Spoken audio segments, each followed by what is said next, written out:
করি ওসমান। ওসমান আপনাকে যুক্ত করা আছে, বলেন আপনি। ভাই একটা কথা জানার জন্য যুক্ত হয়েছিলাম। হ্যাঁ, বলেন। আমি বেশ কিছুদিন আগে আপনার এই অনেক দিন আগে 4-5 মাস ওই যে একটা বাচ্চাকে নিয়ে মানে বাচ্চাদের সাথে কিভাবে কি ধরনের ব্যবহার করতে হয় এই জিনিসগুলি মানে শুনছিলাম। আমি এই জিনিসগুলো অ্যাপ্লাই করছি, খুব কাজ হয়েছে। আগে আমার বাচ্চাকে আমি অনেক বকা দিতাম বা মারতাম, এখন মারি না, বকাও দিই না।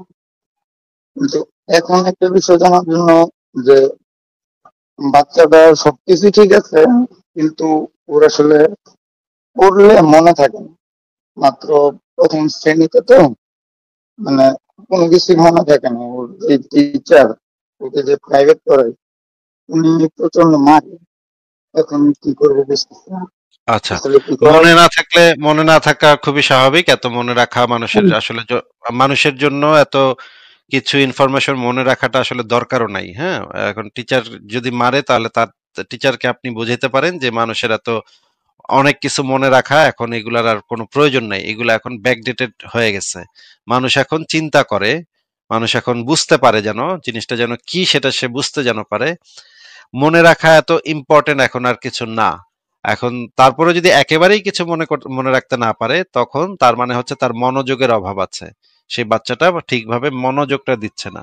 এখন মনোযোগ বাড়ানোর জন্য বিভিন্ন পদ্ধতি আছে। পদ্ধতি হচ্ছে তাকে একটু ধৈর্যশীলতা শিখাইতে হবে, বা ধরেন আহ অবজারভেশন শিখাইতে হবে। মনে করেন আমি আমার ছেলেকে যেটা করি সেটা হচ্ছে যে আমি আমার ছেলের বাচ্চা মানুষ তো চঞ্চল হয়। হ্যাঁ, বাচ্চা মানুষ কোনো জায়গায় মনোযোগ এক জায়গায় ধরে রাখতে পারে না বেশিক্ষণ।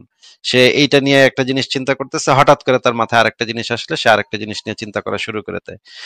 তখন আবার আরেকটা জিনিস আসে, আরেকটা জিনিসে সুইচ করে। তার ব্রেইন ফাংশন সেটা সারাক্ষণ একটা জিনিস থেকে আরেকটা জিনিসে লাফ মারতে থাকে। এইটা সে নিজেও নিয়ন্ত্রণ করতে পারে না। এটার জন্য ওরে মারপিট করে লাভ নেই কোনো। মারপিট করলে তার কোনো লাভ ফায়দা হবে না। এমন না যে মারপিট করে তাকে আপনি কোনো সিধা করতে পারবেন। এইটার জন্য যেটা দরকার সেটা হচ্ছে তার মনোযোগটা ফোকাস করা, মানে তার একটা জিনিসে ফোকাস করা, সেটা হচ্ছে তার জন্য দরকার। সেই জন্য আপনি যেটা করতে পারেন, আমি যেটা করি সেই বুদ্ধিটা আপনাকে শিখিয়ে দিই। সেটা হচ্ছে আপনি তাকে নিয়ে যে ঘুরতে যাবেন, ঘুরতে গিয়ে বলবেন যে তুমি আজকে যেই কয়জন মানুষকে দেখবা সেই কয়জন মানুষকে তুমি খুব ভালোভাবে পর্যবেক্ষণ করবা।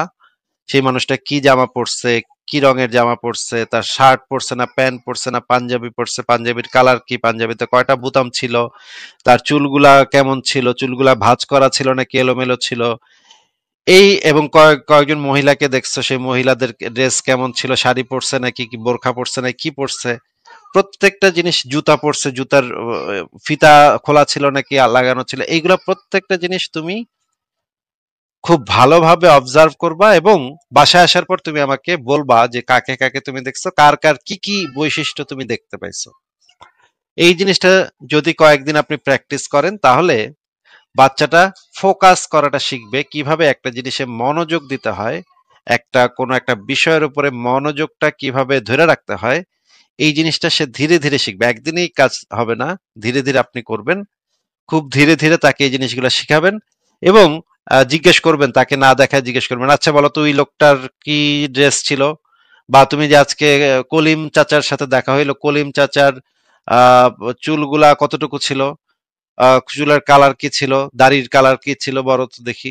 এইভাবে তাকে জিজ্ঞেস করবেন, এবং সে যেন পরের বার আবার এই জিনিসটা দেখে, চেক করে যে সে ওই দিন কি দেখছিল। সে হয়তো ভুলে যাবে, প্রথম প্রথম ভুলে যাবে, কিন্তু ধীরে ধীরে সে আসলে অবজার্ভ করা শুরু করবে এবং মনে রাখা শুরু করবে। জিনিসটা যখন দেখবে একটা জিনিস, বা একটা ধরেন একটা চিড়িয়াখানায় নিয়ে গেলেন, চিড়িয়াখানায় নিয়ে আপনি তাকে হাতি দেখাইলেন, আপনি তাকে বলবেন যে হাতিটা কিভাবে হাঁটতেছে, বা হাতিটা কিভাবে তার বাচ্চাকে পানি খাওয়াচ্ছে। এই জিনিসটা তুমি খুব ভালোভাবে পর্যবেক্ষণ করবা, এবং আমাকে পরে বলবা যে হাতিটা কিভাবে করে, বানরটা কিভাবে করে, আর এই শিম্পাঞ্জিটা কিভাবে করে। এই প্রত্যেকটা জিনিস তুমি আমাকে পরে পরে বলতে হবে। হুম। তখন আবার পরে বাসায় এসে তাকে জিজ্ঞেস করবেন এগুলো নিয়ে, যে তার সাথে আলাপ করবেন, আলাপের স্বরে, যে কি কি দেখলা, তুমি কি কি অবজার্ভ করলা, আজকে আজকে সারাদিনে তুমি কি কি অবজার্ভ করছো। এই অবজারভেশন যখন তার ডেভেলপ করবে, সে যখন মনোযোগ দিতে পারবে, তখন অটোমেটিক সে মনে রাখতে পারবে। মনে রাখার জন্য যেটা জরুরি সেটা হচ্ছে, একমাত্র জরুরি জিনিস হচ্ছে মনোযোগ দেয়া। মনোযোগটা যদি আপনি ঠিক করতে পারেন, তার সে মন দিয়ে একটা কিছু খেলার ছলে ছলে সে যদি মন দিয়ে একটা কিছু অবজার্ভ করে এবং তার ধৈর্যটা যদি সেখানে ঠিক হয়, তাহলে আস্তে আস্তে তার মনে রাখার মানে যে ইয়াগুলা সেগুলা ঠিক হয়ে যাবে।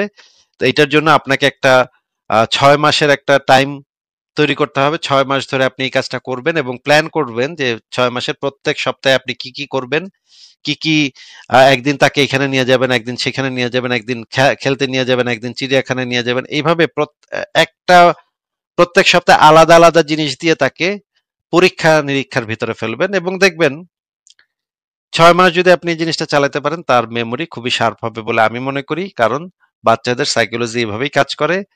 এই জিনিসগুলা করলে সে নিজেও মজা পাবে, তার কাছে এই জিনিসটা প্রেশার মনে হবে না, এবং তাকে মানে মারামারির ভিতরেও তো সে যাইতে হচ্ছে না তাকে নিয়ে।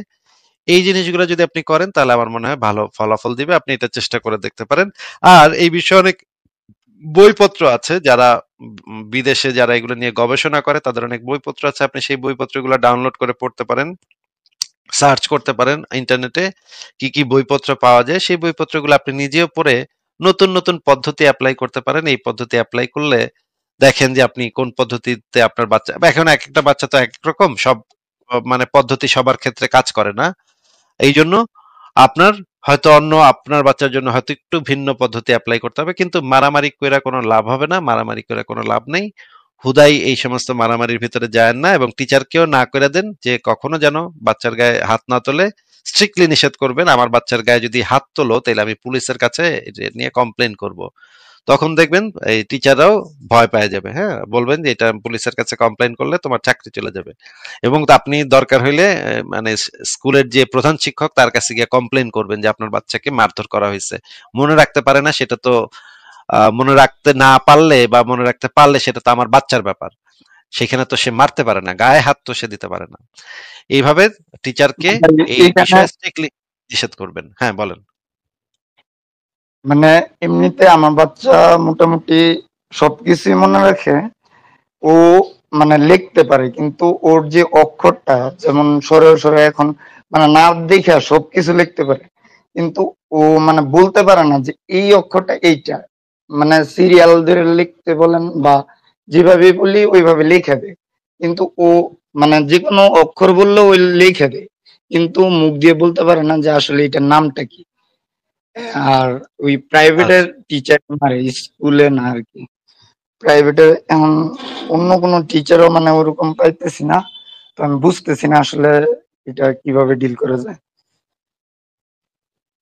ঠিক আছে ভাই, আপনাকে যে জিনিসটা বললাম সেটা একটু প্র্যাকটিস করেন। আমার মনে হয় যে সেটা মনোযোগের সমস্যা। এই এটা আর কিছু না। বাচ্চাদের যে প্রধান সমস্যাটা থাকে সেটা হচ্ছে মনোযোগের সমস্যা। আর এই যে টিভি বা স্ক্রিন টাইম, মানে হচ্ছে গিয়ে টিভি দেখা বা ইউটিউব দেখা বা মোবাইলের ফোন চালানো, এইটাই একটু কমানো সম্ভব হইলে একটু কমায়েন আর কি। ঠিক আছে ওসমান ভাই, তাহলে আজকে আপনাকে আমরা বিদায় জানাই। আচ্ছা ভাই, ধন্যবাদ ধন্যবাদ। ঠিক আছে, তাহলে ভালো থাকেন।